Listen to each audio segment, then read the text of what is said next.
Hi friends, നമസ്കാരം. നമ്മുടെ ഇഷ്ടവിശേഷങ്ങളായ പവിത്രത്തിൻ്റെ ഒരു അടിപൊളി വിശേഷമായിട്ടാണ് വന്നിരിക്കുന്നത്. അപ്പം എല്ലാവർക്കും നല്ലൊരു ദിവസം ആശംസിച്ചുകൊണ്ട് തന്നെ വിശേഷത്തിലേക്ക് പോകാം. അപ്പോൾ തുടങ്ങുമ്പോൾ തന്നെ കാണുന്നത് നമ്മുടെ ജഡ്ജിൻ്റെ വീട്ടിലാണ്. അപ്പോൾ ദീപ്തി അങ്ങോട്ടേക്ക് വന്നിട്ട് ദാ ഈ വീഡിയോ അങ്ങ് നോക്കിക്കേ എന്ന് പറഞ്ഞ് കാണിച്ചു കൊടുക്കുകയാണ്. അപ്പോൾ അതേണ്ട നമ്മുടെ വേദയുടെയും അതുപോലെ തന്നെ വിക്രത്തിൻ്റെ ആ വിവാഹ വീഡിയോ ഉണ്ടല്ലോ, ആ വീഡിയോയാണ് പെട്ടെന്ന് തന്നെ വൈറലായിരിക്കുന്നത്. മറ്റൊരു കല്യാണം മുടക്കാൻ വന്നിരിക്കുന്ന ആ നായികയെ താലി കെട്ടുന്ന ഒരു സ്ക്രിപ്റ്റാണ് ഇപ്പൊ കാമുകിയും കാമുകനും ഇവിടെ നടപ്പാക്കിയത്. കണ്ടോ എന്റെ പൊന്നച്ച, ദേ ഇത് കണ്ട അച്ഛൻ എന്താ വിചാരിക്കുക? ശരിക്കും പറഞ്ഞാലാ ചേച്ചീനെ അമ്പലത്തിന്റെ നടയിൽ വെച്ച് തന്നെ അവൻ ആ ഒരു പ്രേമ സാക്ഷാത്കാരം തന്നെയാണ് നടത്തിയിരിക്കുന്നത്. അവൻ മനഃപൂർവ്വം തന്നെ ചെയ്തതാ. ചേച്ചി അവനുമായിട്ട് പ്രേമത്തിലായിരുന്നു എന്നല്ലേ ആളുകൾ വിചാരിക്കാം.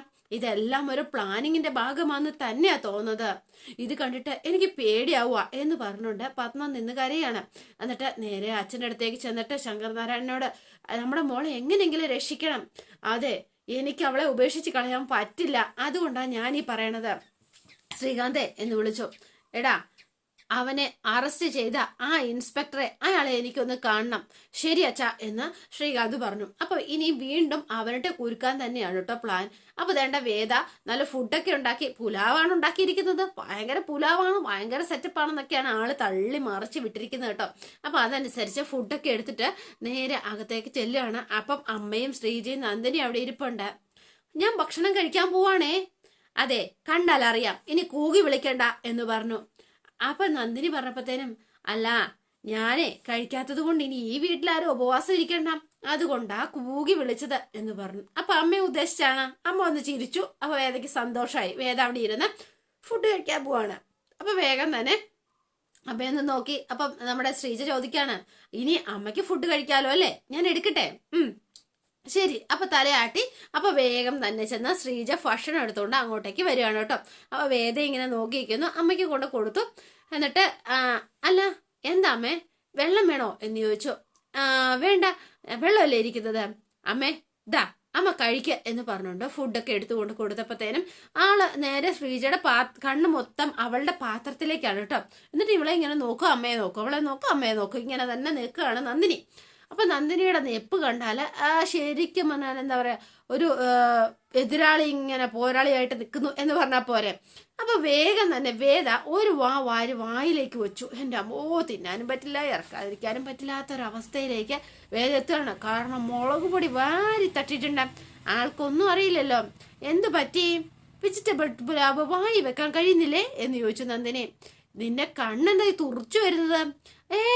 ഒന്നുമില്ല, ഫുഡ് എൻജോയ് ചെയ്ത് കഴിച്ചതാണ്, നല്ല സൂപ്പർ ടേസ്റ്റ് എന്ന് പറഞ്ഞുകൊണ്ട് കഴിക്കാതിരിക്കാൻ പറ്റാത്തതുകൊണ്ട് കൊണ്ട് വായിൽ വെക്കത്തില്ല. പക്ഷെ ഇവരുടെ മുന്നിൽ വെച്ച് ഞാനിപ്പോൾ കഴിക്കൽ മതിയാക്കിയ അമ്മയും ചിലപ്പോൾ കഴിക്കൽ നിർത്തും, കഴിച്ചേ പറ്റൂ, എങ്ങനെങ്കിലും കഴിക്കാം എന്ന് പറഞ്ഞ് അവസാനം വേദ അപ്പം തന്നെ അതങ്ങ് കഴിക്കുകയാണ് കേട്ടോ.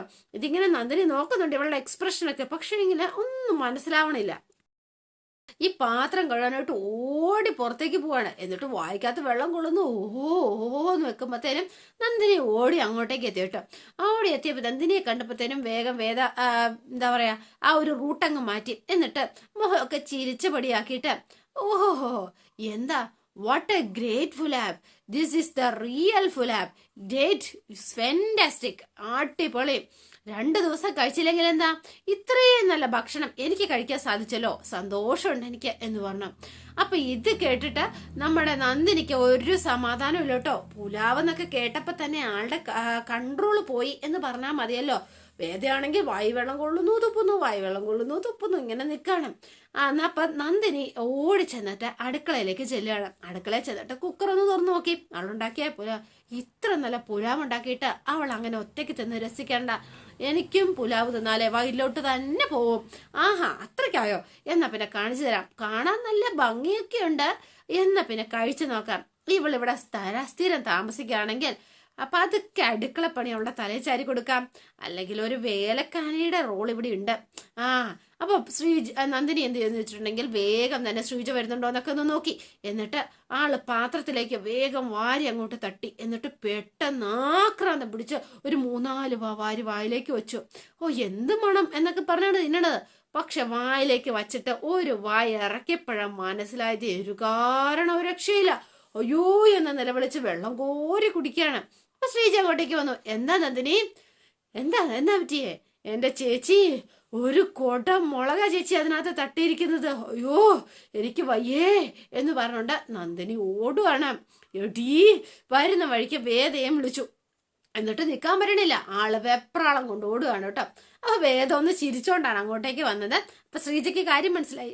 അപ്പൊ ശ്രീജ നേരെ വേദയുടെ അടുത്തേക്ക് വന്നിട്ട്, അതെ നിരാഹാരം അവസാനിപ്പിക്കാൻ ഇവിടുത്തെ ഫുഡ് കഴിച്ചുകൊണ്ട് തന്നെ ആ നിരാഹാരം അവസാനിപ്പിച്ചാൽ പോരായിരുന്നോ?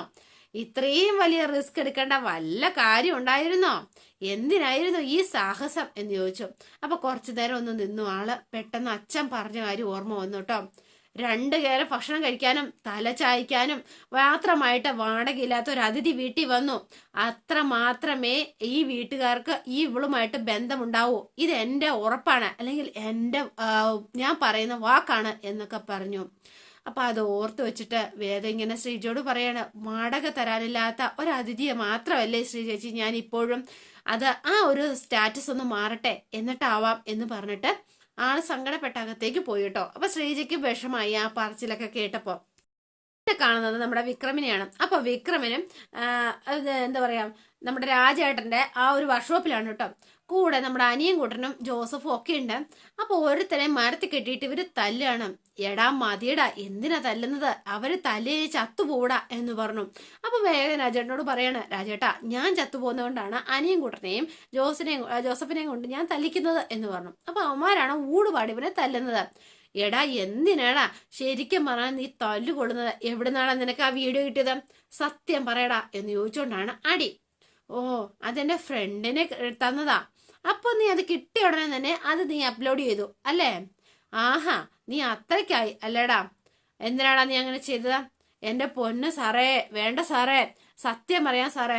എന്നാ ആ മാർക്കറ്റ് നമുക്കങ്ങ് അടയ്ക്കാം സാറേ. വൈറലാവുന്ന് കരുതിയാ? പ്രണയത്തിന് നല്ല ഡിമാൻഡാ സാറേ. ഓ അങ്ങനെയാണോ? എന്നാ പിന്നെ നീ അതങ്ങ് ഡിലീറ്റ് ചെയ്തേരാം. ചെയ്യാം സാറേ ചെയ്യാം എന്ന് പറഞ്ഞു. ആ കെട്ടഴിക്കാൻ വേഗം കെട്ടഴിച്ചു. എന്നിട്ട് അവൻ വേഗം തന്നെ അത് ഡിലീറ്റ് ചെയ്യാണ് കേട്ടോ. ഇനി നിന്നെ ഈ പരിസരത്തെങ്ങാനും കണ്ടാലേ നിന്നെ ഞാൻ ശരിയാക്കും. അനിയൻകുട്ടാ, ഇവന്റെ ഈ സാധനം ഇനി ഈ പ്രദേശത്ത് ഇവനെ കാണാൻ പാടില്ല. ഇവന് ഒരു ഇത് ഉണ്ടാവാനും പാടില്ല. ഇവനൊന്നും ഇനി അപ്ലോഡ് ചെയ്യണ്ട എന്ന് പറഞ്ഞു. അനിയൻകുട്ടന്റെ കയ്യിലേക്ക് ഫോൺ കൊടുക്കുകയാണ് കേട്ടോ. അപ്പൊ വിക്രം ഇങ്ങനെ നിൽക്കുന്നു. അപ്പൊ വിക്രത്തിനിട്ട് പണിതിട്ടാണ് ഇവന്മാര് പോയിരിക്കുന്നത്. അപ്പൊ ആദ്യം കണ്ട വീഡിയോ ഷോ എന്താണെങ്കിലും ഇതിപ്പോ എന്താണെങ്കിലും ഒരുപാട് പേര് കണ്ടു കാണില്ലേടാ എന്നിങ്ങനെ ചോദിക്കാണ്. പിന്നെ കാണുന്നത് നന്ദിനി അവിടെ ഇരുന്ന് ഫോണിൽ കുത്തുന്നു, ശ്രീജ തുണി കഴുകുന്നു. അപ്പൊ അതായത് നമ്മുടെ വേദ സൂസി എന്നൊക്കെ വിളിച്ചോണ്ട് ഒരു ഫോൺ വിളിച്ചോണ്ട് അങ്ങോട്ടേക്ക് ഇറങ്ങി വരുവാണ് കേട്ടോ. നല്ല സൂപ്പറായിട്ട് ഇംഗ്ലീഷ് പറയുന്ന കേട്ടിട്ട് എൻ്റെ അമ്മോ നമ്മുടെ നന്ദിനിയുടെ കണ്ണ് തള്ളി ഇങ്ങനെ നോക്കിയിരിക്കുകയാണ് ആള്. അപ്പൊ ശ്രീജ ഇത് കേട്ടിട്ട് അങ്ങോട്ടേക്ക് വന്നു കേട്ടോ. അപ്പൊ വന്നിട്ട് ശ്രീജ ചോദിച്ചു, ഇത്രയും നന്നായിട്ടാ ശരിക്കും ഇംഗ്ലീഷിൽ സംസാരിക്കുന്ന വേദ? അപ്പൊ അതെ, ഇന്നത്തെ കാലത്ത് ഇത് വലിയ പ്രശ്നമുള്ള കാര്യമൊന്നും അല്ല എൻ്റെ പൊന്നു ശ്രീചേച്ചി. ഇന്നത്തെ കാലത്തെ എന്നിട്ട് നന്ദിനിക്ക് അറിയില്ലല്ലോ. അപ്പൊ പിന്നെ ഇതിപ്പോ ഓൺലൈൻ ക്ലാസ് വെച്ച് 3 മാസം കൊണ്ട് പഠിക്കാം. എനിക്ക് സമയമില്ലാത്തോണ്ടല്ലേ. വേദ പുറത്താണ് പഠിച്ചത് അല്ലേ ചേച്ചി? ഇവിടെ തന്നെ അമൻസ് വിദ്യാമന്ദിർ കോളേജ് ഇവിടെ തന്നെയാണ് പഠിച്ചത് എന്ന് പറഞ്ഞു. പിന്നെ നന്ദിനി അടുത്ത് പറഞ്ഞ പോലെ സംസാരിച്ച് പ്രാക്ടീസ് ആവുന്നതാ. പിന്നെ എന്തുവരെ പഠിച്ചു എന്ന് ചോദിച്ചു. BSc കഴിഞ്ഞിട്ട് LLB പഠിച്ചു. ആഹാ അപ്പൊ വക്കീലാ? ആ പക്ഷേ എങ്കിലും വക്കീലാവാനായിട്ട് പ്രാക്ടീസിന് മാത്രം പോയില്ല. അതെന്താ മോളെ? എങ്ങനെയെങ്കിലും ടീച്ചർ ആകണമെന്നായിരുന്നു എൻ്റെ ആശ. പക്ഷെ അപ്പോഴേക്കും ഇങ്ങനെയൊക്കെ ആയി പോയില്ലേ? ഇരുന്ന് ചെയ്യാവുന്ന എന്തെങ്കിലും ജോലിക്ക് ശ്രമിക്കണം. അങ്ങനെയൊക്കെ പറ്റുമോ? ഇപ്പൊ കാലത്ത് എന്താ പറ്റാത്തത്? അങ്ങനാണെങ്കിലേ ഞാനൊരു കാര്യം ചോദിക്കട്ടെ? ഒന്നും തോന്നരുത്, ഏട്ടത്തി ചോദിക്ക. വിശ്വേട്ടന് പറ്റുന്ന എന്തെങ്കിലും ഒരു ജോലി സംഘടിപ്പിക്കാൻ പറ്റുമോ എന്ന് ചോദിച്ചു. അപ്പൊ ഒന്നും വേണ്ടില്ല. അല്ല വീട്ടിൽ നിന്ന് ചെയ്യണമെന്നില്ല, പുറത്തു പോയി ചെയ്താലും മതി. ആളെ നമ്മളൊക്കെ വലിയ ബന്ധമുള്ള ആൾക്കാരല്ലേ, അതുകൊണ്ട് ചോദിച്ചതാ. നിങ്ങൾക്ക് ബന്ധമുണ്ടെങ്കിൽ പറ്റുമെങ്കിൽ മാത്രം മതി കേട്ടോ. ഞാൻ ശ്രമിക്കാം. എന്തായാലും ഒരു ബയോഡേറ്റ എൻ്റെ വാട്സപ്പിലേക്ക് അയക്കുക. ഞാൻ വിശ്വേട്ടനോട് പറയാം. അല്ലെങ്കിൽ വേണ്ട, ഞാൻ തന്നെ അയച്ചേക്കാം. അല്ലെങ്കിൽ വിശ്വേട്ടനെ ഇനി ഏൽപ്പിച്ച മടി കാരണം ഇനി അതും മറക്കും. ഒരു വല്ലാത്ത പ്രകൃതാണല്ലോ. ഒന്നും പറയാതിരിക്കാ ഭേദം. എന്തായാലും ബയോഡേറ്റ ഞാൻ അയക്കാട്ടോ. ശരി എന്ന് പറഞ്ഞു. ഓ എന്ന് പറഞ്ഞു നന്ദിനി നേരെ അകത്തേക്ക് കയറി പോവാണ് കേട്ടോ. അപ്പൊ നന്ദിനിക്ക് ഒട്ടും ഇഷ്ടപ്പെട്ടിട്ടില്ല. ഇവള് വലിയ ആളാവുന്നു എന്ന് ഓർക്കുമ്പോ തന്നെ നന്ദിനിക്ക് ചൊരുക്കുത്താണ് കേട്ടോ. അപ്പോ ഇപ്പൊ തന്നെ അമ്മയ്ക്കും അവളോട് സോഫ്റ്റ് കോർണർ വന്നു തുടങ്ങിയിട്ടുണ്ട്. ഇനി വിശ്വേട്ടന് അവൾ ജോലി കൂടി വാങ്ങിക്കൊടുത്താ അവൾ ഈ വീട്ടിലെ ദൈവമായി മാറും. എന്റെ ഈശ്വര, വിനയേട്ടനേക്കാളും കാശുള്ള ജോലി വിശ്വേട്ടനെങ്ങാനും കിട്ടിയ അതോടെ തീർന്നു. എന്താ ഇപ്പൊ ചെയ്യുക എന്നിങ്ങനെ ആലോചിച്ചിരിക്കുകയാണ്. അപ്പോഴാണ് നമ്മുടെ നന്ദിനിയുടെ ഫോണിലേക്ക് ഒരു വീഡിയോ വരുന്നത്. അതായത് ആ ഒരു വിക്രത്തിന്റെയും അവരുടെ രണ്ടുപേരുടെയും വിവാഹ വീഡിയോ, ആ ബലമായിട്ട് താലി കിട്ടിയ വീഡിയോ. അപ്പൊ അതുകൊണ്ട് വേഗം തന്നെ നമ്മുടെ എന്താ പറയാ ശ്രീജയുടെ നന്ദിനിയുടെ ഭർത്താവ് അങ്ങോട്ടേക്ക് എത്തുകയാണ് കേട്ടോ. അപ്പം കയറി വന്നിട്ട് വിനയൻ വന്നിട്ട് വിനയേട്ടാ എന്ന് വിളിച്ചോ. എടി ഫ്രൈഡ് റൈസ് വാങ്ങിക്കാൻ മറന്നല്ലോ, നീ ഇപ്പൊ ഒന്ന് അഡ്ജസ്റ്റ് ചെയ്യാം, ഞാൻ രാത്രി മേടിച്ചുകൊണ്ട് വരാം കേട്ടോ. ഓക്കെ, മുറി കൊണ്ടുവച്ച് കഴിക്കാൻ. എന്റെ പൊന്നോ, കുടുംബം തന്നെ ഫ്രൈ ചെയ്ത് നശിപ്പിക്കാൻ തീരുമാനിച്ചിട്ടാ അവള് വന്നത്. അപ്പോഴാ ഞാൻ ഫ്രൈഡ് റൈസ്. നീ കാര്യം എന്താ, കണ്ടപ്പോ തന്നെ പരാജയമാണല്ലോ. നിങ്ങൾക്കും നിങ്ങളുടെ വീട്ടുകാർക്ക് വല്ല നഷ്ടമുണ്ടല്ലോ. അതെ, സംഗതി കാര്യമെന്ന് മനസ്സിലായി. എന്താ കാര്യം പറയാം. അപ്പൊ വിനയേട്ടൻ കാര്യം പറഞ്ഞില്ലേ? എന്താ കാര്യം എന്ന് ചോദിച്ചോ. എന്നാ ഇത് കാണ് എന്ന് പറഞ്ഞ് കാണിച്ചു കൊടുക്കുകയാണ് വിനയനും. അയ്യോ, ഇത് വന്നാലിപ്പൊ ആർക്കാ ഗുണം? അവക്ക് തന്നെ. അച്ഛൻ എപ്പോ വരുമെന്ന് വല്ലതും പറഞ്ഞായിരുന്നോ വിനയേട്ട? ഉച്ചയ്ക്ക് മുമ്പ് വരുമായിരിക്കും. എങ്കിലേ വരുന്നതിന് മുൻപ് എല്ലാവരെയും ഇതൊന്ന് കാണിക്കണം, വാ എന്ന് പറഞ്ഞ വിനയനെയും കൂട്ടിക്കൊണ്ട് നന്ദിനി അകത്തേക്ക് ചെല്ലുകയാണ്. അപ്പൊ കമലയമ്മയും അതുപോലെ തന്നെ ശ്രീജയും എല്ലാവരും ഉണ്ട് കേട്ടോ. വിശ്വം അമ്മയ്ക്കായിരുന്നില്ലേ അവളോട് ഇത്രയും അലിവും സ്നേഹവും ഒക്കെ ഉണ്ടായിരുന്നത്. അവളെ കഴിക്കാതെ ഭക്ഷണം ഇറക്കില്ല എന്ന വാശിയായിരുന്നില്ലേ? ഇപ്പൊ എന്തായി എന്ന് ചോദിച്ചു. ഇവിടെ വന്ന് കാണിക്കുന്നതൊക്കെ വേദയുടെ വെറും അടവാണെന്ന് ഇപ്പൊ മനസ്സിലായില്ലേ? എന്ത് മനസ്സിലായി നന്ദിനി നീ പറയണത്? അവളെവിടെ വേദ? ആ കുട്ടി കുളിക്കാൻ കയറിയെന്ന് തോന്നുന്നു. എന്താ എന്ന് ചോദിച്ചോ. എന്റെ പൊന്നമ്മേ, അവളെല്ലാവരും നമ്മളെ പറ്റിക്കായിരുന്നു. അമ്മയ്ക്കത് മനസ്സിലായോ? പറ്റിക്കോ? എന്താ എന്ന് ചോദിച്ചോ. എനിക്ക് ആദ്യമേ നല്ല സംശയം ഉണ്ടായിരുന്നു, അവൾ എന്തോ പ്ലാനോട് കൂടി തന്നെയായി വീട്ടിൽ വന്നിരിക്കുന്നതെന്ന്. ഞാനതൊരിക്കൽ സൂചിപ്പിച്ചിട്ടുള്ളതുമാണ്. പക്ഷെ അന്നാരും അത് വിശ്വസിച്ചില്ല. ഇപ്പൊ ഇങ്ങനൊരു വീഡിയോ കണ്ടപ്പോഴെങ്കിലും അമ്മയ്ക്ക് അന്ന് വിശ്വസിച്ച് വരുമല്ലോ. ഇതാ നോക്ക എന്ന് പറഞ്ഞോണ്ട് അത് നമ്മുടെ കമലയും കാണിച്ചു കൊടുക്കുകയാണ്. ശ്രീജയും കണ്ടു കേട്ടോ. അയ്യോ, ഇതെന്താ എന്ന് ചോദിച്ചോ. എന്റെ പൊന്നമ്മേ, ഇതെന്താ, ഇത് ആരാന്നാ ഇതാരാ ഇങ്ങനെ അപ്ലോഡ് ചെയ്തത് എന്ന് ചോദിച്ചപ്പം ഇത് അവള് തന്നെയാമ്മേ എന്ന് പറഞ്ഞു. വേദയോ? എനിക്ക് അങ്ങനെ തോന്നുന്നില്ല എന്ന് പറഞ്ഞു. അതെ, അങ്ങനെയൊന്നുമില്ല. ആഹാ, അമ്മ ഇപ്പൊ ഇത്രയൊന്നായിട്ടും അമ്മ അവളുടെ പക്ഷത്ത് നിന്നാ സംസാരിക്കുന്നത് അല്ലേമ്മേ എന്ന് ചോദിച്ചു. അങ്ങനെയൊന്നും അല്ല നന്ദിനി, അതല്ല അമ്മ അങ്ങനെ തന്നെയാ സംസാരിക്കുന്നത്. നമ്മൾ ഈ നാട്ടിലെ തല ഉയർത്തി നടക്കരുത് എന്ന് കരുതി തന്നെയാ അവൾ ആ വീഡിയോ അപ്ലോഡ് ചെയ്തിരിക്കുന്നത്. ഇത്രയും ദിവസം മൊബൈൽ കുത്തിപ്പിടിച്ചിരുന്ന ചെയ്തു കൂട്ടിയതൊക്കെ ആയിരിക്കും ഇത്. എങ്ങനെങ്കിലും മനുഷ്യനൊരു ജോലി കണ്ടുപിടിക്കുക പെടാപ്പാട് വിടുക. അതിനിടയിൽ ഒരു പെണ്ണിനെ നടുമധ്യത്തിൽ വെച്ച് അപമാനിച്ചവന്റെ വീട്ടിലുള്ളവരാണെന്ന് അറിഞ്ഞാല് ആരെങ്കിലും ജോലി തരുവോ? ഞാൻ ഇവിടെ നിന്ന് മുരടിച്ചു പോവുള്ളൂ. നിങ്ങൾ അങ്ങനൊന്നും പറയല്ലേ. നിങ്ങൾക്കുള്ള ജോലി കൂടി ആ കുട്ടി ശരിയാക്കാന്ന് ഏറ്റിരിക്കുക. നടന്നത് തന്നെ. വിശ്വേട്ടൻ അത് കാത്തിരുന്ന് വെറുതെ കോഴിക്ക് പ്രസവിക്കുന്നത് ഒരുപോലെയാ എന്ന് പറഞ്ഞു. ആര് കാത്തിരിക്കുന്നു? ഇവിടെ വെറുതെ ഇരിക്കാൻ തന്നെ നേരമില്ല എന്ന് പറഞ്ഞു വിശ്വൻ. എല്ലാവരോടും അകത്തേക്ക് കയറ്റിയിരുത്തുമ്പോ ആലോചിക്കണമായിരുന്നു. അത് ചെയ്യാൻ കാരണം എന്താണെന്ന് നന്ദിനിക്ക് അറിഞ്ഞൂടെ? ആ കുട്ടിയുടെ സുരക്ഷയ്ക്ക് അതല്ലാതെ മറ്റൊരു മാർഗം ഉണ്ടായിരുന്നോ? പറ. അമ്മ അവളുടെ സുരക്ഷയെ പറ്റി ആലോചിക്കുമ്പോ അവൾ ഈ വീടിനെ തുരങ്കം വെക്കാനാണ് ആലോചിക്കുന്നതെന്ന് അമ്മ മറന്നു പോകണ്ട കേട്ടോ എന്ന് പറഞ്ഞു. ഇനിയിപ്പോ അവൾ അകത്തായാലും പുറത്തായാലും കാര്യങ്ങളൊക്കെ എല്ലാവർക്കും മനസ്സിലായില്ലേ? ഇനി എന്ത് പറഞ്ഞിട്ട് കാര്യം? വിശ്വേട്ടനകത്ത് കിടന്ന് ഉറങ്ങിയാൽ മതി. ബാക്കിയുള്ളവൻ ആൾക്കാരുടെ മുന്നിൽ ഇറങ്ങിടക്കേണ്ടത് ഞാനാ, നിങ്ങൾ മാത്രമോ? അപ്പൊ അച്ഛന്റെ കാര്യമോ? അച്ഛന്റെ കാര്യം എന്താ? ഈ വീഡിയോ അച്ഛനെങ്ങാനും കണ്ടാലുള്ള അവസ്ഥ എന്തായിരിക്കും എന്ന് ആലോചിച്ച് നോക്കിയേ എന്ന് പറഞ്ഞ് ഇവരിങ്ങനെ നിൽക്കുന്നു. അപ്പൊ കുറച്ച് കഴിഞ്ഞപ്പോഴത്തേനും എല്ലാവരും അവരവരുടെ വഴിക്കൊക്കെ പോയി. കുറച്ച് കഴിഞ്ഞപ്പോൾ മാഷ് അങ്ങോട്ടേക്ക് വരുവാണ്. മാഷ് വന്നിട്ട് ആൾ അവിടെ ഇരിക്കുകയാണ് കേട്ടോ. അപ്പൊ വിഷു അവിടെ ഇരിപ്പട്ടെ. വിഷു നോക്കിയിട്ട് അച്ഛനും ഒരു മൈൻഡും ഇല്ല. കമലയും ശ്രീജയൊക്കെ വന്നു. ആഹാ, മാഷ് എത്തിയോ? മാഷേ എന്നാ കയറി വാ, ഞാൻ ചോറ് വിളമ്പിത്തരാം. മാഷ് കഴിച്ചില്ലല്ലോ എന്ന് പറഞ്ഞു. എന്നാലേ ആ മറ്റേ പച്ചക്കറി കഴിക്കാൻ വെച്ചിരിക്കുന്ന കളനാശിനിയില്ലേ, അതുകൂടി കലക്കിയിട്ട് എനിക്ക് താ കമലെ. എന്താ മാഷേക്ക് പറയണത്? അല്ലാതെ ഞാൻ ഇനി എന്താ പറയേണ്ടത്? പറ. ഒരു തെമ്മാടിക്ക് ജന്മം കൊടുത്തു എന്ന് പറഞ്ഞതുപോലെ പലതും നശിച്ചു. പക്ഷെ അവൻ ഇപ്പതേ മുഴുവനും പൂർണ്ണമായിട്ടുണ്ട് എന്ന് പറയാം. എന്നാ പറയാ, ശരിക്കും പറഞ്ഞാൽ അവന്റെ ആ ഒരു പ്രവൃത്തി അറിയാത്ത ഇനി ആരെങ്കിലും ബാക്കിയുണ്ടോ? അതെ, ഇനി വിവാഹത്തിന്റെ വീഡിയോ കാണാത്തവരായിട്ട് ഈ ലോകത്ത് തന്നെ ആരുമില്ലെന്ന് എനിക്ക് തോന്നുന്നത്. അതെ, ഇത്രയും നാളും ആണുങ്ങളുടെ മെക്കിട്ടായിരുന്നു, ഇപ്പൊ സ്ത്രീകളുടെ പേരിലാണോ പരാക്രമം എന്നായി പരിഹാസം. എത്ര വർഷം കൊണ്ട് ഞാൻ ഉണ്ടാക്കി വെച്ച ആ ഒരു സൽപ്പേര് തീർന്നു കമലേ.